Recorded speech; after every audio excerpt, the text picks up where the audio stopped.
Hello and welcome back to another video. Today we're going to be figuring out if it's actually possible to delete Roblox t-shirts that you've made. Now you may have made a t-shirt by accident and wanted to delete it, or you may have just made one a while ago and not really like it anymore and you just want to remove it from your profile. Today we're going to be looking at the Roblox settings and seeing if it is actually possible to delete the Roblox t-shirt. So let's jump into it. As you can see here, I've made a t-shirt, however I made it wrong, so we're going to go in the settings here and try and see if we can delete it and then remake it again correctly.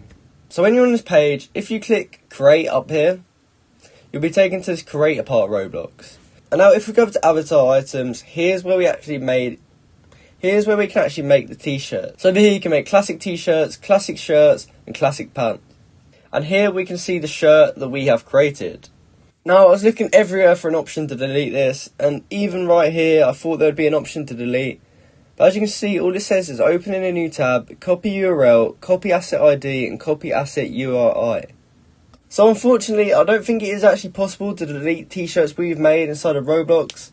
I'm surprised they don't have this as a feature yet, because I'm sure a lot of people mess up and make t-shirts that they don't need or end up don't wanting. So although it isn't a feature at the moment, I wouldn't be surprised if they don't implement something like this in the future.